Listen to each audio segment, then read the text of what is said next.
इतना ज़्यादा फल आया है, ये देखिए। फल में बहुत बड़ा अंतर है जी। नमस्कार किसान भाइयों, मैं आपके बीच में अपना एग्रो गुरु। आज हम लोग आए हैं उपेंद्र जी के खेत पर और काफ़ी समस्या से परेशान थे। कारण था रोग का सही ना पहचान पाना। फिर भी खेत बहुत अच्छा है, फलन बहुत अच्छी है, लेकिन एक छोटी सी गलती इस पूरे खेत को समाप्त कर सकती है। जी हाँ, रोग इतने सेंसिटिव होते हैं जिसके विषय में आप नहीं जो समझ सकते हैं। तो सबसे पहले मैं उपेंद्र जी से जानना चाहूँगा, उपेंद्र क्या दिक्कत थी जिस वजह से आप परेशान होकर के हमको याद किए? सर इसमें यही जो लोग यहाँ खर्रा बोल रहे थे उसी का उपचार हुआ था। उसमें बैक्टीरियल फंगल स्प्रे हुआ था जी। लेकिन उससे रोग सूखा था लेकिन आगे बढ़ रहा था। मतलब आपको लग रहा था ये बैक्टीरियल है, लेकिन किसने बताया था कि ये बैक्टीरियल है?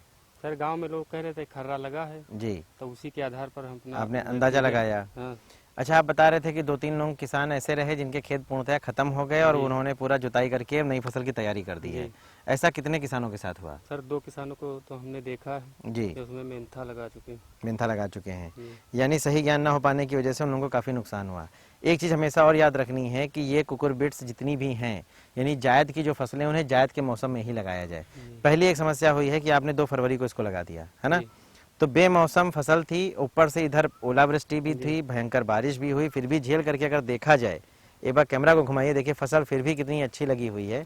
जबकि आप ही के बगल के खेत में अगर बात करें तो 15 से 20 फरवरी को उन्होंने लगाया और आप 15 फरवरी को, यानी आपसे अगर बात करें तो 13 दिन लेट उन्होंने लगाया, जबकि उनका भी थोड़ा सा जल्दी है।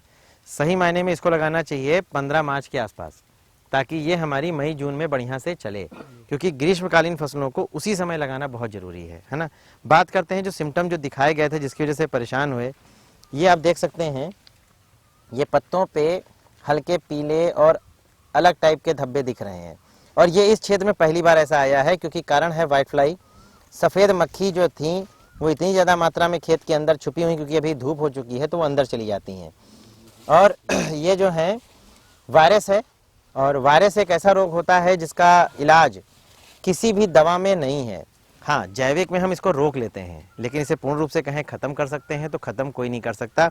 हम स्टेबलाइज करेंगे, और लेकिन जो सेकिंग पेस्ट है उनको कंट्रोल करना होगा, क्योंकि अगर जैसे डेंगू रोग फैलता है उसी तरह से हमें इसमें बचना। मैं डॉक्टर साहब से चाहूँगा थोड़ी सी जानकारी दें कि क्या आप ऐसे धब्बे कभी पहले देखे थे फसलों में? नहीं, ऐसे धब्बे तो पहले फसल में नहीं थे जी। और कई बार हम लोगों ने अपने यहाँ भी हम लोग भी किए थे जी। उसमें भी नहीं था। तो हम लोग जैसे ऑर्गेनिक दवा कर रहे हैं तब से इसमें धब्बे तो ये आज थोड़ा दिखा। जो लोग रासायनिक करते हैं उनमें की बात मैं कर रहा हूँ जी। आज एक पेड़ में देखा, कल दूसरे में देखा, तीसरे दिन पूरा खेत एक तरफ से पीला पड़ जाता था और नीचे सूखना शुरू हो जाता था। जो लोग ऑर्गेनिक करते थे, हमने बताए हुए करते थे गांव में जी, तो बहुत अच्छा निकला। उनका भी लास्ट तक उसमें खर्रा, देहात में लोग व्हाइट फ्लाई जानते नहीं, कहते खर्रा लग गया। वही उपेंद्र जी के खेत में ये हुआ कि खर्रा लोग कहने को वो जो खर्रा समझते हैं वो बैक्टीरियल ब्लाइट है, और ये वायरस है। इसके सिम्टम क्या होते हैं, ये एडवांस स्टेज क्या होती है, वो मैं उधर दिखाऊंगा, क्योंकि उधर ज्यादा अटैक है इनके, तो उधर भी दिखाएंगे ताकि सभी किसान भाई समझ सके ये होता कैसे है। आप जानते हैं कि वायरस की एडवांस स्टेज की होती है, क्योंकि इस तरह पर से जो है अटैक ज़्यादा हुआ है। ये आप देख रहे हैं पेड़, डॉक्टर साहब आप जरूर देखिए, क्योंकि आप फील्ड पे रहते हैं, किसानों के बीच में रहते हैं। ये पत्ते देख रहे हैं पूरे घूम गए हैं, है ना। जैसे मूढ़ा हो कहते हैं गाँव में, तो मूढ़ा के आकार में ये है। अगर मैं पत्ते को अभी तोड़ के को दिखाता हूँ, ये देखिए, ये पत्ते जो है पूर्ण रूप से कोई फैल नहीं रहा है, देखिए, है ना। ये समस्या आपने कभी पहले इससे देखी है? नहीं, पहले नहीं, पहले नहीं देखी है।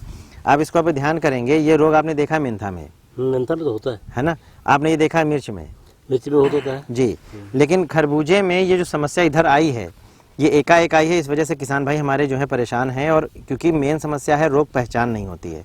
रोग ना पहचान होने के कारण ये विकराल रूप ले लेगी और ये फसल को समाप्त कर देगी। और इसका जो मेन पहचान है वो देखेंगे, कलर, जो पत्ते का जो कलर होगा वो चेंज करेगा, ठीक है जी हाँ, ये चेंज करेगा। ये बैक्टीरियल था वो सूख गया है, तो ये जब चेंज करेगा, पत्तों का धीरे धीरे रंग खत्म होगा, क्योंकि क्लोरोफिल की मात्रा समाप्त होगी। क्लोरोफिल समाप्त होने की वजह से ये भोजन नहीं बना पाएंगे, पत्तियां खिल नहीं पाएंगी, तो पौधा जो होगा आगे बढ़ नहीं पाएगा और धीरे धीरे सूख करके समाप्त हो जाएगा। तो हमें इसे चूसक कीटों से बचाना है, जिसमें सफ़ेद मक्खी सबसे ज़्यादा है। रस चूसक जी, रस चूसक जो कीट होते हैं। तो बहुत ज़रूरी है सही ज्ञान के साथ सही दवाएं डाली जाए, वरना फसल को ख़त्म होने में समय नहीं लगता। आप आज देखिए हल्के 1 2 3 कल तीसरे दिन तक एकदम खत्म हो जाता है जी। अब मैं थोड़ा सा फलत दिखाऊंगा, इनकी फलत बहुत अच्छी है, और उस फलत को मैं दिखा करके सभी को चाहूँगा कि वो देखें कितना फूल और फल आया है। तो डॉक्टर साहब से मैं जानना चाहूँगा कि आप देख रहे हैं कि कितना फल इसमें आया हुआ है और कितने अच्छे तरीके से इन्होंने उपेंद्र ने जैविक खेती कर रहे हैं। तो मैं चाहूँगा थोड़ा सा फल को दिखाइए एक बार, और अंतर जो देखने को मिल रहा है आपको रसायन खेतों से और इन खेतों से, थोड़ा सा भी किसानों को जागरूक करना बहुत ज़रूरी है कि रसायन से ज़्यादा बेहतर खेती हमारी जैविक में होती है। नहीं, जैविक में देखिए फल इतना ज़्यादा फल आया है, ये देखिए सब फल लगा हुआ है। ये इसके अंदर देखिए, कितना पौधों के अंदर दबा हुआ है। तो इन्होंने इधर नीचे से देखिए, इधर नीचे तक फल लगा हुआ है। ये देखिए कितने यहाँ पे छोटे छोटे फल। चंदन जी से भी पूछना चाहूँगा, चंदन जी, आपके गांव में जब हम लोग पिछले साल आए थे तो वहाँ लोग कहते थे एक पौधे में केवल 3 से 4 ही फल लगते हैं। जी जी, ऐसा कहा जा रहा था। जी जी, बिल्कुल। लेकिन यहाँ जो 5-5, 6-6, 7-7 फल लगे हुए जो आप देख रहे हैं एक पौधे में। जी जी, नजर के सामने है। नजर के सामने जी। है। तो क्या लगता है आपको, किससे ज्यादा पौधे लगते हैं, मतलब लगते हैं फल की नहीं लगते हैं? नहीं नहीं, फल में बहुत बड़ा अंतर है। जी जी, थोड़ा सा वायरस जो आया है इसको जागरूकता फैलानी है, और मैं चाहूँगा आप भी जैविक खेती को थोड़ा सा व्यवस्थित रूप से फैलाएं, क्योंकि जो आप उगाते हैं हम लोग भी वही खाते हैं। जी जी, तो सही जहर है। मुक्त अभियान में कोई संदेश आप और डॉक्टर साहब को देना चाहें? संदेश ये है कि हम लोगों तो सारे किसान भाइयों से मैं यही निवेदन करता हूँ कि ज़्यादा से ज़्यादा लोग जैविक करें, और जैविक का आने वाले भविष्य में जैविक का है रहेगा। हम लोग भी अपने खाने के लिए अपने खेत में थोड़ा सा करते हैं, लेकिन अपने लिए स्पेशल करते हैं, उसमें ना कोई खाद पड़ती है ना कुछ पड़ता है, टोटल ऑर्गेनिक से ही करते हैं। उसमें ना एक तो हमने गेहूँ पैदा किया था, लेकिन ईश्वर ने ले लिया उसको, हमें बहुत ओला गिरा था। 2 बीघे गेहूँ था, 1 भी ग्राम उसमें कोई खाद नहीं पड़ी थी, सिर्फ जैविक था, बाकी कुछ नहीं था। तो खाने जब अपना स्वयं अच्छा खाएंगे, स्वयं जैविक खाएंगे, तो उससे शरीर भी स्वस्थ रहेगा, रोग भी कम आए और रोग से लड़ने की क्षमता भी बढ़ेगी।